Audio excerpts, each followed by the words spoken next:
नमस्कार दोस्तों। नमस्कार दोस्तों।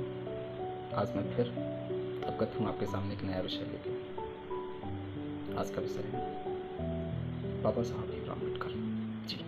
आज मैं एक ऐसे व्यक्तित्व, ऐसी शख्सियत के बारे में आपको अवगत कराना चाहता हूँ या कुछ ऐसी बातों से आपको परिचित कराना चाहता हूँ जो आज की भावी पीढ़ी को, समाज में विद्वान अनेकों परिपाटियों का परिचालन करने वाले लोगों को जानना अति आवश्यक है जी।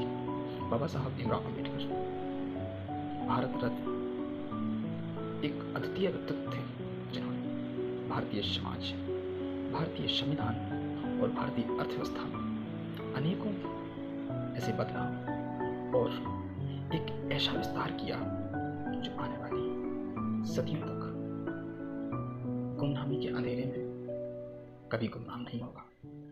लेकिन आज मैं अगर इस विषय को आपके सामने लेकर आया हूँ तो इसका सिर्फ एक ही तात्पर्य है कि बाबा साहब द्वारा चलाई गई मुहिम का अवरुद्ध हो जाना, बाबा साहब द्वारा चलाए गए ऐसे अभियान या ऐसी परिपाटियों पर चलने की लकीरें जो उन्होंने खींची थी, आज वो कहीं ना कहीं जाके रुक गई हैं या अवरुद्ध हो गई। आज समय है कि हम उन्हें सुचारू करें, प्रारंभ करें।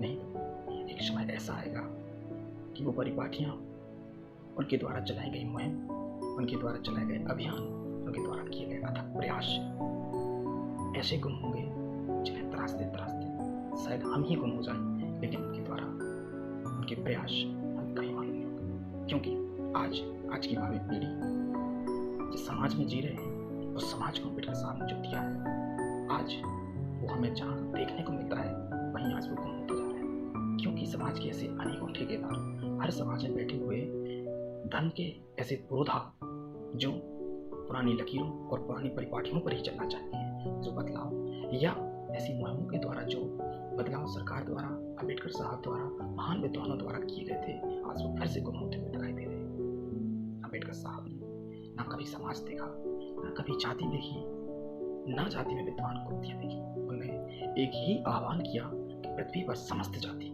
समस्त मानव जाति एक ही है और इसे सिर्फ मानव जाति ही समझना है। लेकिन लोग ऐसे जाति, धर्म, समाज, नस्ल के नाम पर विभाजित कर रखा है।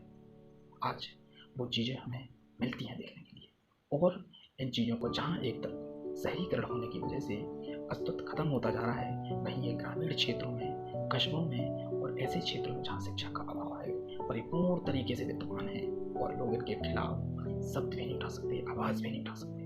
क्योंकि अम्बेडकर साहब द्वारा चलाई गई मुहिम यहाँ जाकर अवरुद्ध हो जाती है। तो अब ज़रूरत है समाज के ऐसे संगठित युवाओं को साथ आने की जो इस परिपाटी को आगे बढ़ाएं। तो बाबा साहब द्वारा किए गए जन्म से लेके मृत्यु उपरांत तक अनेकों प्रयत्न जो आज कहीं ना कहीं गुम हो गए हैं, हमें ज़रूरत है कि हम उन पर चलें, उन्हें फलीभूत करें, उनकी योजना को फिर लागू करें। जी हाँ, वह पथ पथिक कुशलता क्या जिस पथ पर बिखरे सूल ना हो, और नाविक की धैर्य कुशलता क्या यदि धाराएं प्रतिकूल ना हो। आज धाराएं प्रतिकूल है। आज समाज और समाज के अनेकों लोग पुरानी धाराओं पर ही चलना चाहते हैं, पुरानी प्रथाओं पर ही चलना चाहते हैं, उन्हीं प्रथाओं को, उन्हीं नियम कानूनों को लागू करना चाहते हैं। जहाँ शहरीकरण इस चीज़ को अवरुद्ध करता है, रोकता है, वहीं समाज के ठेकेदार, धर्म के ठेकेदार इसे बनाने में, बढ़ाने में, लागू करने में और जोर ताकत लगाए हुए हैं। अब ज़रूरत है समाज की शिक्षित और संगठित युवाओं को आने की जो इस परिपाटियों को नेस्तनाबूद करते हैं और हर समस्त समाज को एक ही डोर में बांधते हैं, जिसे हम नाम दें मानव जाति। हाँ, जरूरत है समस्त जातियों को मानव जाति में पिरोने की। वो सिर्फ एक शिक्षित और युवा ही कर सकता है। तो आइए साथ मिलते हैं, एक से एक मिलते हैं तो 11 बनते हैं। इसी प्रकार साथी हाथ बढ़ाना, एक अकेला थक जाएगा, मिलकर बोझ उठाना। इन्हीं पंक्तियों के साथ हम मिलते हैं फिर से और समाज को संगठित करते हैं। जब तक समाज संगठित नहीं होगा, समाज विकसित नहीं होगा, ना उसकी सोच विकसित होगी, ना उसके नियम कानून विकसित होंगे। तो आइए इस बदलाव की मुहिम में हाथ बढ़ाते हैं, 2 करते हैं, 2 से 4 करते हैं, 4 से 16 करते हैं। चलिए आइए हम साथ साथ चलते हैं। आपका भाई, आपका मित्र, समझदार देवा इसी के साथ